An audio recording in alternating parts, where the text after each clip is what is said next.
பக்தி கவசம் சேனல் நேர்களுக்கு என் அன்பான வணக்கம். நான் உங்கள் ஏல்பி மற்றும் பாரம்பரிய ஜோதிடர் மோனிகா ராஜ்கமல். இந்த வீடியோ பதிவில் நம்ம பார்க்க இருக்கிறது ஒரு அற்புதமான தகவல் தான். என்ன அப்படின்னா, செப்டம்பர் மாதம் பிறந்தாச்சு. இது வரைக்கும் பொருளாதாரத்தில் பின்னடைவு, திருமண தடைகள் ஆகட்டும், சுபகாரிய தடைகள் ஆகட்டும், குடும்பத்தில் ஏகப்பட்ட பிரச்சனையை நீங்கள் ஃபேஸ் பண்ணிட்டு இருந்திருப்பீங்க. ஸோ இந்த செப்டம்பர் மாதமாவது நமக்கு சிறப்பாக இருக்கணும் அப்படின்னு நினைக்கிறவங்க இந்த வீடியோ பதிவு கண்டிப்பாக உங்களுக்கு தான். ஸோ வருகின்ற இந்த செப்டம்பர் மாதம் 1ஆம் தேதியிலிருந்து 7ஆம் தேதி வரைக்கும் நான் சொல்ல போகின்ற ஒரு வழிபாட்டு முறையை கைப்பற்றி வந்தீங்க அப்படின்னா கண்டிப்பாக உங்களுடைய வாழ்க்கையில் இந்த செப்டம்பர் மாதம் மிகவும் மறக்க முடியாத மாதமாக அமையும். சுபபலன்கள் ஏகப்பட்டது உங்களுக்கு கண்டிப்பாக உண்டாகும். பொதுவாகவே பார்த்தோன்னா செப்டம்பர் மாதத்தில் வரக்கூடிய புரட்டாசி தமிழ் மாதம் பார்த்திங்கன்னா பெருமாளுக்கு உகந்தது அப்படின்றது ஒரு தனி சிறப்பு இருக்குது. சரிங்களா? ஸோ அப்படின்னா இப்போ பெருமாளுக்கு வழிபாடு செய்வோமா அப்படின்னு கேட்டிங்கன்னா கிடையாது. நான் சொல்லுகின்ற வழிபாடே வேறு. ஸோ அதனால் தொடர்ந்து இந்த வீடியோ பதிவு பாருங்கள். சப்ஸ்கிரைப் பண்ணாமல் இதுக்கு முன்னாடி பார்க்குறீங்க, நம்ம சேனல் இதான் ஃபர்ஸ்ட் டைம் பார்க்குறீங்க அப்படின்னா சப்ஸ்கிரைப் பண்ணிகிட்டே பாருங்கள். அப்போ தான் அடுத்தடுத்த வீடியோ பதிவாகட்டும், லைவ் பதிவாகட்டும் உங்களுக்கு நோட்டிஃபிகேஷன்ஸ் கிடச்சி கொண்டே இருக்கும். சரி, பொதுவாகவே செப்டம்பர் மாதம் அப்படின்னு எடுத்தோன்னா சிவபெருமான் வழிபாடு, சிவ பூஜைகளுக்கும் உகந்த மாதம் தான் இந்த செப்டம்பர் மாதம்.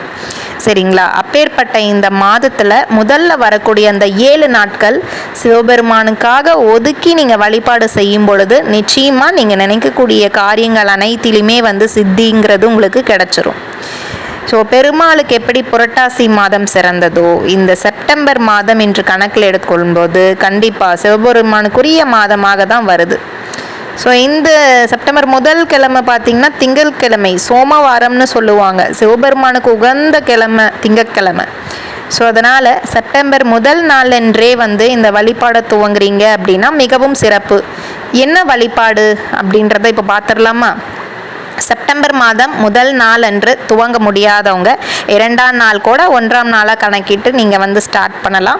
வீட்டில் இருக்கக்கூடிய சிவலிங்கத்தையோ அல்லது சிவபெருமானுடைய திருவுருவ படத்தை நல்லா சுத்தப்படுத்திட்டு மஞ்சள், குங்குமம், சந்தன பொட்டெல்லாம் வச்சுட்டு மலர்களால் அலங்காரம் செஞ்சுட்டு உங்களால் முடிந்த நெய்வேத்தியம் நீங்கள் படைக்கலாம்.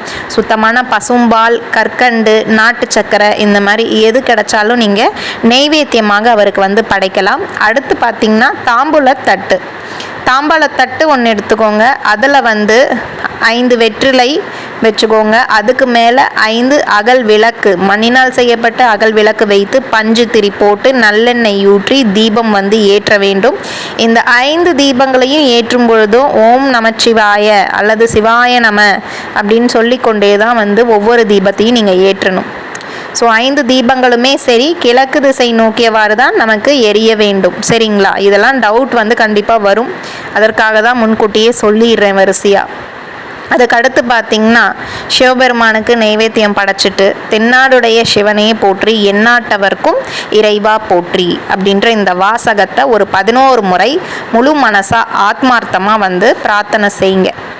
ஸோ இதை செஞ்சு முடித்த பிறகு கற்பூர தீப தூபார்த்தனையெல்லாம் சிவபெருமானுக்கு காட்டி உங்களுடைய வழிபாட்டை நிறைவு செஞ்சு கொள்ளலாம். ஸோ இதுதான் உங்களுக்கு வழிபாட்டுக்குரிய விஷயங்கள்.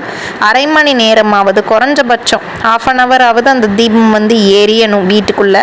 ஸோ அந்த தீபத்தை அதுக்கு பிறகு தான் நீங்கள் குளிர வைக்கணும். ஸோ இந்த மாதிரி ஒரு நிலைகளை நீங்கள் வழிபாடு முழு மனதோடு செஞ்சு விட்டு சிவபெருமானுக்கு படைத்த அந்த நெய்வேத்தியத்தை பிரசாதமாக பாவித்து வீட்டில் இருக்கக்கூடிய அனைவருக்குமே கொஞ்சம் கொஞ்சம் கொடுத்து அதை பிரசாதமாக நினைத்து உட்கொள்ளுங்க.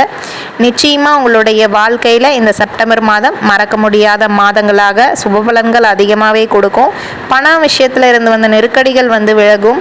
சுபகாரிய தடைகள் விலகுவதோடு வேலை, தொழில் சார்ந்த, வியாபாரம் சார்ந்த தடைகளும் நிச்சயமாக அகலும். இந்த செப்டம்பர் மாதம் அசால்ட்டாக விட்டுறாதீங்க. முதல்ல வரக்கூடிய இந்த 7 நாட்கள் தொடர்ந்து இதை யார் செஞ்சுட்டு வரீங்களோ நிச்சயமாக சிவபெருமானுடைய அருளை பரிபூர்ணமாக பெற முடியும். முதல் நாள் தவற விட்டுருந்தீங்க அப்படின்னா தாராளமாக அடுத்த நாள்லேருந்து துவங்கலாம். இந்த வழிபாடு அப்படின்னு பார்க்கும்போது காலை நேரமும் மாலை நேரம் 2 வேளையிலையும் உங்களால் எது முடியுதோ அந்த வேளைகளில் நீங்கள் தீபம் ஏற்றினா போதும். சரிங்களா?